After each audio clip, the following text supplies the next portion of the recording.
வணக்கம், நான் doctor Ganesh Babu from ACD hospital அருப்புக்கோட்டையிலேருந்து.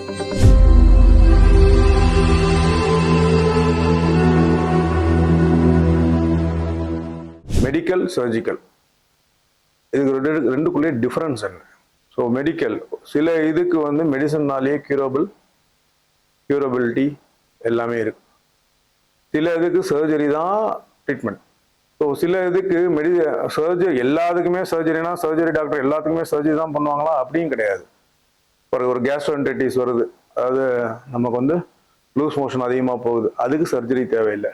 So அதுக்கெல்லாம் மாத்திரை மருந்து தேவைப்பட்டா ரொம்ப மோசமாக அவங்களோட டீஹைட்ரேஷன் அந்த ஸ்டேட்டஸ், அவங்க ஹைட்ரேஷன் ஸ்டேட்டஸை பொறுத்து அவங்க அட்மிட் பண்ணி ட்ரீட்மெண்ட் பார்க்குற அளவுக்கு கூட இருக்கும். மெடிசன்ஸை பொறுத்த அளவுக்கும் நம்ம வந்து எல்லா இதுக்கும் நிறைய மெடிசன்ஸ் இருக்குது. For hyper tension, for diabetes, for migraine, அந்த மாதிரி இருக்குது. ஸோ அந்த சில மைக்ரேன்ஸ் வந்து சர்ஜரி கூட தேவைப்படும்.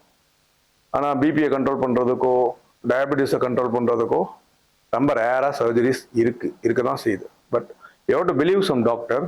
ஒரு டாக்டரை நல்லா பிலீவ் பண்ணிட்டு இதுக்கு மெடிக்கல் ட்ரீட்மெண்ட் மட்டும் போதுமா? ஓகே. ஒரு டாக்டர் வந்து சர்ஜரி தான் சொல்கிறாரு அப்படின்னா you have to interact with the doctor. நீங்கள் அந்த டாக்டர்கிட்ட ஒன்றுக்கு 4 வாட்டி கன்ஃபார்ம் பண்ணி இதுக்கு வேற எதுவும் உங்களுக்கு ட்ரீட்மெண்ட் வேறு ஆப்ஷனே இல்லையா?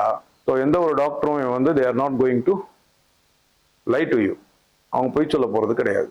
இதுதான்னா இதுதான் ட்ரீட்மெண்ட்.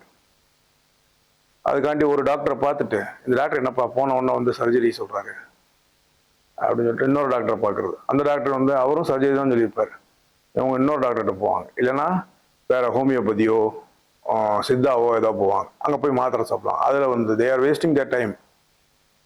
அந்த டைம் வேஸ்ட் ஆகிறது வந்து ஒரு ட்ரீட்மெண்ட்டை தள்ளி போட்டுட்டு இருக்காரு. ஒன்று, அந்த டிசீஸ் வந்து ப்ரோக்னோசிஸ் ஆகிட்டு இருக்கும். 2, அதுக்கப்புறம் போஸ்ட் ஆப்ரேட்டிவோ இல்லை கரெக்டான ட்ரீட்மெண்ட் கரெக்டான டயத்தில் எடுக்கலை அப்படின்னா அதுக்கப்புறம் வர்ற காம்ப்ளிகேஷன்ஸ் இதெல்லாம் வந்து அவங்க புரியாமல் they will be wandering here and there. எங்கேயாவது போய் சுற்றி பார்த்துட்டு அப்படிலாம் இருக்காங்க. ட்ரஸ்ட் சம்படி, அது நோ அதர் வே. இதுதான் வந்து மெடிக்கல் ட்ரீட்மெண்ட்டுக்கும் சர்ஜிக்கல் ட்ரீட்மெண்ட்டுக்குள்ள டிஃப்ரென்ஸ். That's all.